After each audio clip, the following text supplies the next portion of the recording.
Binance is the world's most popular crypto futures trading platform, and we're going to go through the entire thing step by step so you can go ahead and trade crypto futures like a pro. We're going to go through how to navigate Binance as a trading system, how to enter trades and get our risk management in the right place when trading on leverage, how to enter stop losses and take profits, how to manage your positions, and go through a quick and simple trading strategy that takes just a few minutes to set up. Check the timestamps in the description to click through to the important section for you.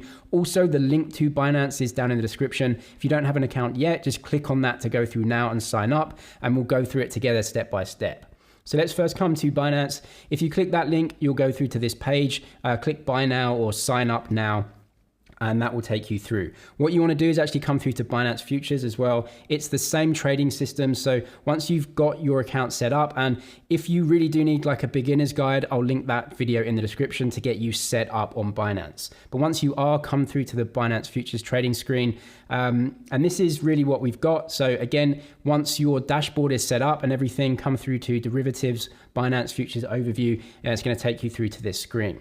So the first thing that I want to really go through is the difference between the different types of futures that we can trade, right? So there's really two different types. We're not going to go through Binance options or leverage tokens in this video. We're just going to trade futures. One is USD futures and one is coin futures. The difference between them is that US dollar S, you can see, these are funded by US dollar stablecoins. So when you trade futures, what you have to do is put collateral on your account, and then they essentially lend you money, and then you go ahead and trade those futures. So there's two ways that you can put that collateral on your account. The first one is US stablecoins, US dollar stablecoins. So either USDT or Binance USD, you can see here. So you're going to need one of those on your account to go through and fund your positions. Both are great. I would suggest BUSD. They actually use Paxos, which is a trusted provider for the US dollar stablecoin. So you can do that. Or if you've got crypto like Bitcoin, you can put Bitcoin on account to fund your positions. Which one is better? Well, it depends what you have and what you want to choose. Most people use US dollar stablecoins to fund their positions because USD is much more stable as an asset. It's not going to be flicking around and losing value too much day to day.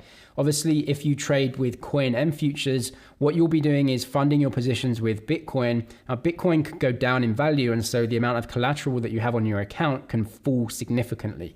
This is more risky. So let's say you fund your positions with Bitcoin and you're long Bitcoin, then Bitcoin falls in price. Not only are your positions in the red, but also your collateral has been reduced. So you've kind of got like 2x to the downside. So Coin M futures are much more risky in terms of liquidations and losing money. US dollar funded futures are definitely a little bit safer in terms of the collateral that you want to use. The next thing we need to do is choose what type of futures contract we actually want to trade. Most people trade perpetual futures, but they also have expiry date futures as well, something that they call delivery on Binance. Come up to the US dollar funded bets.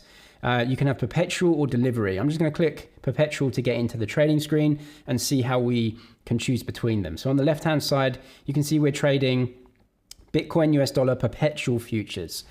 What is a perpetual? This means there's no expiry date. So when you trade futures, you're actually just trading a contract. And that contract can be forever or it can have an expiry date. If we have delivery right here, you can see that this is actually a delivery right here. So quarterly 12/31 means it's going to expire on the 31st of December. So that's a quarterly contract. You can trade those every month and then kind of bet on what price the price of this contract will be every quarter. If you don't want to do that, if you just want to keep your bets running or whatever, most people will choose perpetual. There's no expiry date. You can get in and out whenever you want. There's also another thing about futures that's really different from the spot market, and that is you actually have to pay to have open positions, or if you're short, you actually get paid. So let's go over to the trading screen. You can see what's very different here is the funding. So when you go long a future, and you're trading on leverage, you're actually borrowing money from short sellers if you go long. So what you can see here is the funding countdown, and this isn't on the spot market. So what we can see is that when you go long, you have to pay interest on the money that you're borrowing. And as of right now, that interest is 0.01%. And the countdown here is what happens is that long orders pay short sellers every 8 hours, and the interest rate for every 8 hours is 0.01%. So every 8 hours you have to pay short sellers if you're going long. That works out at a day rate. Obviously, there's 3 times 8 hours in a day, so the day rate would be 0.03. If you put that as an annualized APY, that's around about 10 or 11%. So to go long, you're paying 10% interest as an annualized rate. Obviously, if you only go long for a couple of days, then you're going to be paying 0.01% every 8 hours. So you have to factor this into your trading. If you're going long, you pay this. And actually, if you go short, so if you sell and you bet on the price going down, those longs will actually pay you this funding rate. This happens every 8 hours. That will come into your account. So factor that in when you're trading. The next thing that you'll need to do is choose how you fund your positions with your US dollar tether or BUSD or whatever. You can choose cross or isolated margin. You can come up to the top right hand side and we have cross right here. I'm just going to click on this. You can see we come up, we have 2 options, cross margin or isolated margin. Cross margin is when the margin that you have on account is used to fund all of your positions. Let's say you have a Bitcoin position open that's a long. You also have an Ethereum position open and a Cardano position open and a Link position open. You're long all of those. Let's say you have $50,000 on account. That money will be used to fund all of your different positions across your account. If one of those just goes south and you start losing a ton of money on it, the money that you have on your account is going to be used to fund that position, and potentially that one position could wipe out your whole entire account plus all of your other positions, because all of your money that you have as collateral has been used to fund the other losing position. So cross rate is when the money that you have funds all of your different bets. Isolated margin is when you have to segregate and isolate the margin for each individual position. This is much safer because if one position goes south, then it doesn't wreck the rest of your positions. The downside is that obviously you have less margin per position. So you could get stopped out a little bit earlier and actually not ride a potential move. So there's kind of pros and cons to both. Most people will use isolated just to keep your positions separate and obviously not have one position wreck your entire account. The next thing that you'll have to do is choose how much leverage you want to take when trading. You don't have to take leverage, but you can, and you can choose that on a position by position basis. Come up to 1x in the top right, click it, and this just chooses how much leverage you want to take. So 1 times leverage is obviously no leverage, and then you can go up to certain amounts. You can see right here already you've got, selecting higher leverage increases your liquidation risk. So if you have 10x leverage and you have $10,000 on your account, you can open positions worth $100,000, right? It's just 10x leverage. So what this means is that your wins are amplified, your losses are amplified. This is crazy amount of leverage right here. Everyone's open to choose as much leverage as they want to take. You can choose this. I would suggest under 10, maybe 5 is probably a max, but you can do anything you want. Let's say 2x leverage, we can click OK on that. And now we're using 2 times leverage. So if you had $1,000, you can open positions worth $2,000. And then that's going to amplify your wins and your losses. Next, what I want to do is actually just use a very simple strategy to kind of get levels that we can trade at. So a very simple moving average strategy and a very simple way to find levels that you might want to just use to either go long or short the asset. So let's do that here. And I'm actually going to go over to the trading view chart right here. And we can load this, and then I'm going to put some different analytics on right here. So what you can see right now is that we actually have the candlestick charts. So I'm just going to move in. I'm using day candlesticks. If you want to know more about charts and how to read them and how to use them, I've got separate videos on that. So definitely look in the description, look on the playlist on my channel if you're a beginner and you need to know what charts are and how to use them and everything. But I'm just going to skip over that and really go through a simple strategy that I would use to get certain levels and kind of tell me where I should either go long or short or, maybe not even trade. So You can see on the chart right now, I actually have 3 moving averages, right? And you can see the lines right here, and they are a 7, 25, and 99. It's pretty good. What I'm going to do is like a short-term scalping strategy, and that's really what futures are kind of for anyway. So what I'm going to do, and you can add this right here. So if you go over to, I think it's technical indicators, so you can click that. And then you can choose them, right? So MA or moving average, and you can add them in. Just click here and it will add in moving averages. I've actually got 3 on the chart already, and you can see them on the left-hand side. So I'm just going to change these. I'm going to go to settings. And then what I want to do is a 5, 8, 13 strategy. So I'm going to change this to 5, press OK. I'm going to change this one to 8 like that. And then the next one is going to be 13. So I'm going to change that from a 99 period to a 13 period. Now I'm on the day candlesticks. You can see this right here. So each candlestick is 1 day. You can also go a lot shorter time frame, maybe 1 hour. I mean, we can see that. So if you want to scalp and you want to kind of trade in and out and see that, you can do that as well. Take advantage of volatility. So let's go to a 1 hour chart. And now what you can see here is 5, 8, 13 moving averages. So now this is a moving average of the 1 hour. So this is a 5 hour moving average, 8 and 13 hour moving average. This is a very kind of simple way of really determining where the short-term price action is compared to slightly longer-term price action. So the longest moving average is going to be the most smoothed out. And then the shorter moving averages are going to tell you where the trade is right now. And then we can use that as a kind of indicator to maybe try and piggyback off other people's trades. What I mean by that is you can see this yellow, hopefully you can just about see it. This yellow, very close kind of 5 period moving average. We can use this in conjunction with the charts and the candlestick charts to actually try and enter into a trade here. So what you've seen right here is a huge sell-off, and you've seen a bearish engulfing right here come down, and then we've got a bullish engulfing right here and a bit of support. What you can see is that the 5 period moving average is starting to move up across through the other moving averages. That tells me that the short-term price action is a little bit bullish and we're moving through. So it's called like a bullish crossover, and you've got the chart here of bullish engulfing as well. So that would be a potential long opportunity. And what you can actually see right here, if I press in, is we'd want to enter when the crossover happens and then try and ride it up. It's been decent. We make 4% if we sell out now. We might have sold out a little bit higher, but 4% leveraged up, if you're doing 2x leverage, is a pretty decent trade with some potential downside, of course. So that would be a very, very simple strategy that I would use for kind of day trading. It really doesn't need to get much more complicated than that. You can make it more complicated, but this would be like an initial trading strategy that I would use really just to see levels.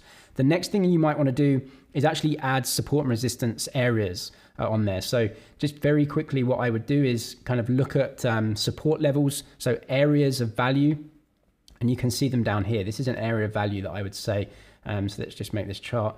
These candlesticks don't match up absolutely perfectly, as you can see, but it's more or less, you can't trust a line. It has to be an area, like a kind of a box, an area of value that might be an area of support. And I would say that this is support right here at the lower level. We had support bouncing off, and then down here we had support as well, which saw a bull move up there. So that would be support for me. And then you can choose areas that would be resistance. So this would be a resistance level for sure, and obviously we'd have another resistance level up here, but let's just take this one for now.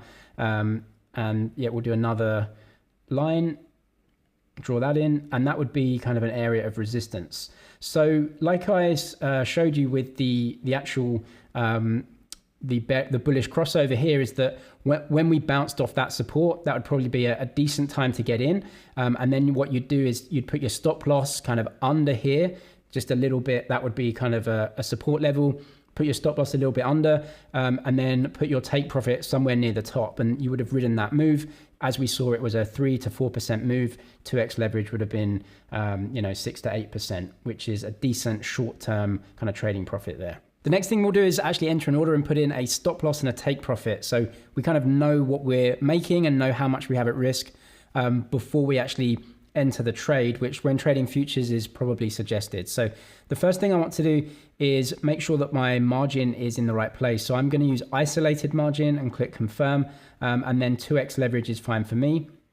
Then we want to put in a limit order. If you don't know the difference between limit and market orders and everything, that beginner's guide is in the description, so you can go through and kind of learn how to enter orders.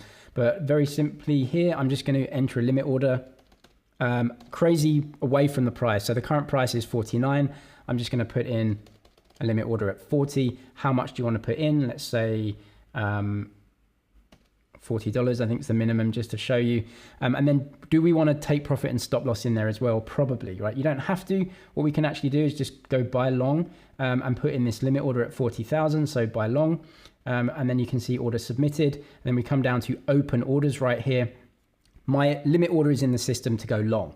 Obviously the price is 49,000, so we're not going to trade at 40, but our limit order is in there. So you can see we've got the market that we're trading. It's a buy order. We've got the price in here and the amount that's filled or anything. We can obviously go ahead and cancel that just with the bin, and that will cancel that order for us. So what we actually want to do now is put in a take profit and stop loss. So we'll put TPSL right here. And what areas do you want to get in? Let's suggest that we saw this market playing out right here and we wanted to get in and ride this move up to the resistance level. We could also potentially maybe, if we think the price may come down back towards support, we could maybe go short here, sell, actually go short, maybe ride this as a take profit, but we'll just go long as an example. So let's say we went long at 47,600. So where would your stop loss be? Well, use areas of value. So this is a support level like we've seen. So I'd give myself a buffer of a few percent just to see the trade. Maybe if it does go against us, it might just test this support level. So let's say 46,800. So that would be your stop loss. And then if we got in here, we'd want to ride this up. And yeah, again, just below I would put in, because it doesn't always hit resistance perfectly. So I'd probably put, just a little bit below. You can see I actually did pretty much hit resistance here again.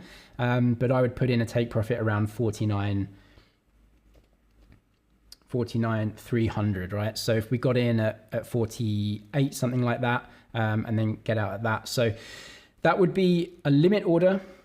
So you'd put in the limit order at 47.9, something like that. And then your take profit and stop loss is in, and this is essentially entering 3 orders at the same time for you. A limit order going long, a take profit, which is a sell order at 49.3, and also a stop loss, which is also a sell order at 46.8.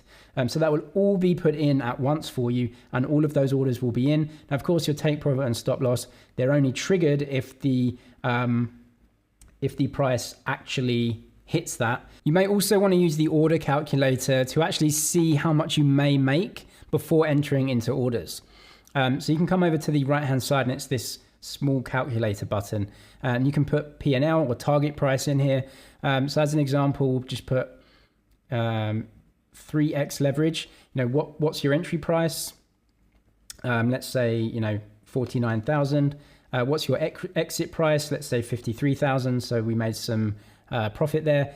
How much did you trade? 1,000. So you can actually calculate this and see how much margin would you need to fund this initially. So with a few times leverage, you'd only need 490 to fund that position. P&L is $120. Return on equity is about 25%. So you can see if I enter into this trade at this level and exit at that level, how much will I be making? You can also put the target price in here, which is essentially the same. So you got in at 49,000. I want to make, let's say 15%, calculate this. The target price would be only 49,367 if you got in at 49,000. So obviously you can change this leverage. It's actually going to change the amount that you need to get to, right? So the more leverage that you make, the less the price has to move for the big amount of money that you either make or lose. That is the basics of trading futures on Binance. I do have some more in-depth videos about trading charts, reading charts, and also futures grids and other things you can do with Binance. So I'll link them in the description, or just go to the Binance playlist and see those videos as well. If you want to sign up and trade on Binance, the link is down there in the description as well. So you can go through and start playing around. I'm James with MoneyZG. Cheers for watching, and I'll see you in the next one.